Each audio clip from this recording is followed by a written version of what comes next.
to part 2 of poem number 2, an elementary school classroom in a slum. In the previous part, we saw how the poet talks about slum children being underprivileged, right? They are all facing problems, physical problems. They are poor, they have some handicaps, or they have some dream but which is unreal to them, okay? And what else we come to know is that whatever is taught in the school classrooms in a slum, that is not at all a reality for those slum children, because for them all they see outside their window is a slum, right? And that is the only truth for them. For them, the Shakespeare or the Tyrolese Valley or any such things are just words or pictures or symbols, and for them that is not at all something that is real in the world. Okay, now we'll continue from stanza number 3, and here we go. Surely Shakespeare is wicked, the world a bad example, with ships and sun and love tempting them to steal. Right? So here it is the poet says that surely Shakespeare is wicked for them. Why is Shakespeare wicked? Well, because those words and the society that Shakespeare talks about, or the love that Shakespeare talks about, is something that is not at all realistic for these children. So maybe it's just wicked because he is trying to make a fool of them or lure them towards those things which is never attainable for those slum children. Okay, and the map a bad example. Maybe, surely for them the map is a bad example. Why is the map a bad example? The map shows the world, the countries, the borders, and all the things that could be on the world map, right? But that is a bad example for them. What is the reason for the poet to say so? The reason is that for the children the only truth is the slum, right? For them the map shows various different countries, it shows beautiful valleys and mountains and such things. Those kind of things are unreal for them. For them the map is therefore a bad example because it does not portray the truth, the reality. Which so Shakespeare and the map, what do they do? With ships and sun and love tempting them to steal. Okay, in Shakespeare's stories there would be ships. Even on the maps you can see that ships can sail through the ocean, this ocean, that ocean, sea and all. It talks about sun, it talks about love, or both Shakespeare and the map, they show these things, right? But these things, all they do is motivate the children to steal. Why?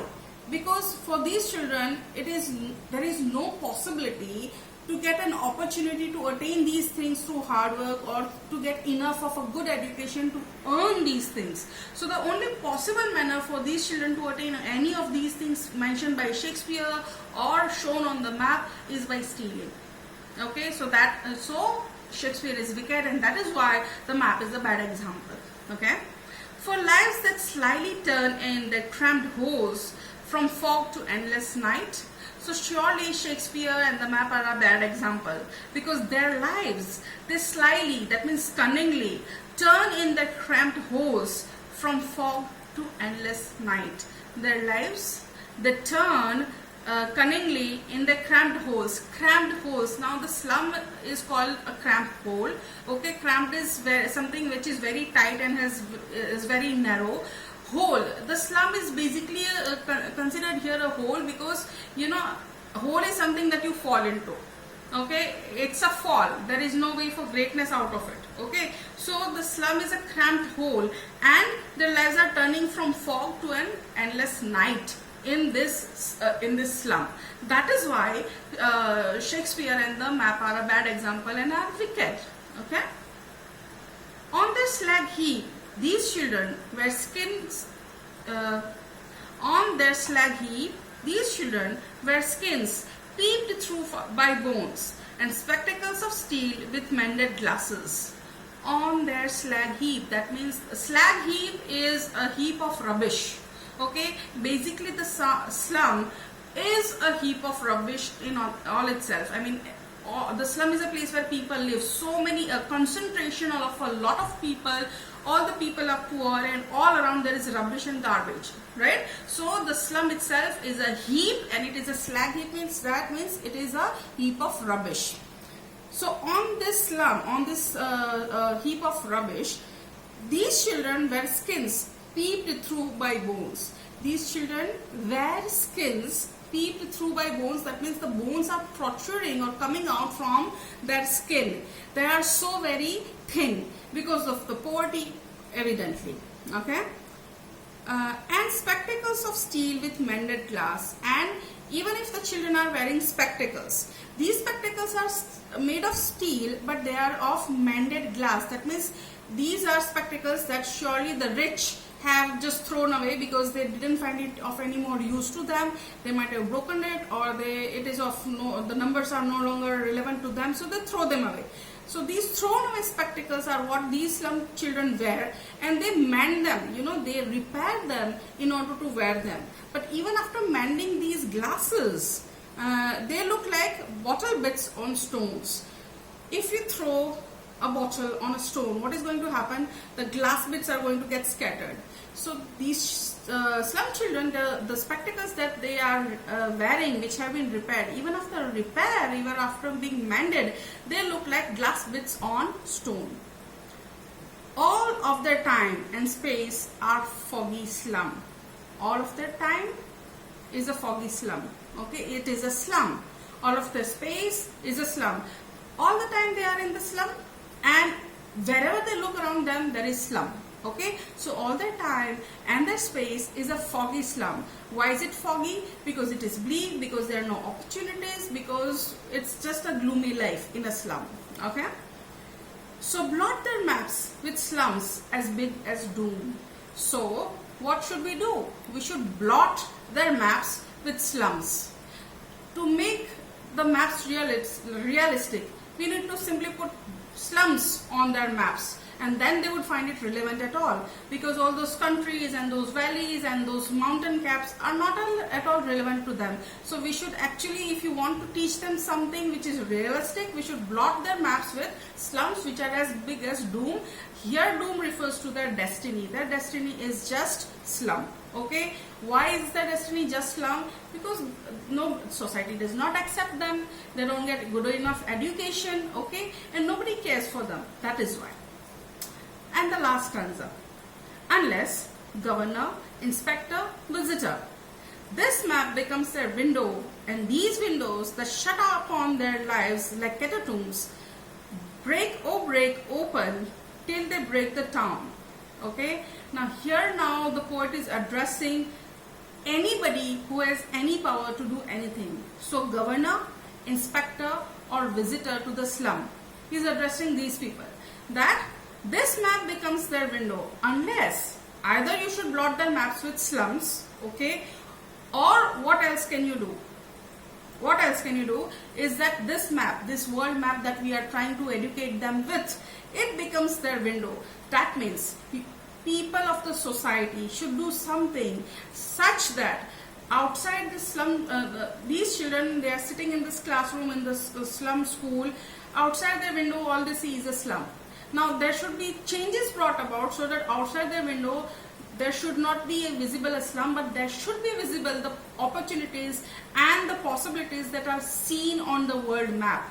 Then would there be any, then can we have this map to be relevant to them. Okay, so this map becomes their window. Okay, so outside their windows, things like what are shown in the world map should be seen outside their window. And these windows that shut upon their lives like catacombs break open till they break the town. And these windows which are here right now, these windows which open out to the slum, these windows are like catacombs. Now what are catacombs? Catacombs are underground cemeteries. Christians, they buried their dead bodies in a cemetery.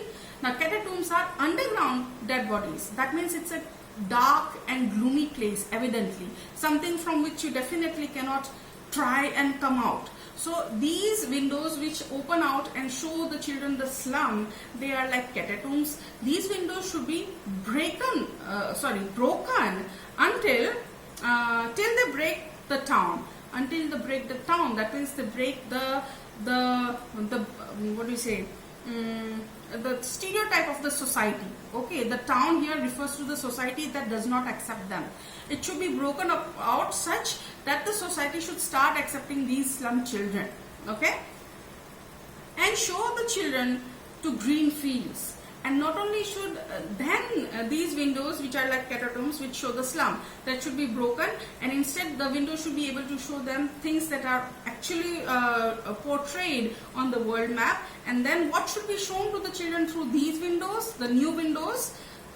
Green fields, and make their world run azure on gold sands. And then the world would become run azure on gold sands. Gold sands are sands of course the sand gleams golden in the sunlight, and the world would become azure, that means brightly blue. That means that's a sign of opportunity. Okay, and let their tongues run naked into books, the white and green leaves open. And see, the greatest opportunity that any child or any person can ever attain is that opportunity of getting a proper education. And the truth is, books are the best way to be educated with. It's not just a school or just some teacher. Books are the most essential of things. So children should, those slum children especially, should be having the access to various books that they should be able to read. Okay, and the white and green leaves open. These are books that the white leaves are the leaves of paper, that means the pages. And with those books which open, which they read, they will eventually be able to come across green leaves also. Beyond the slum, the real world should become their real world too. History theirs whose language is the sun. Now this is also an important line here. It means to say that people can change history. Okay, any person can change history if his language is the sun. That means if the person is strong, important like the sun. Okay, so that's what. So that's the end of the poem. Basically, the theme was of social injustice and what is the value of educating imparted in Islam. Thank you for watching. See you next time.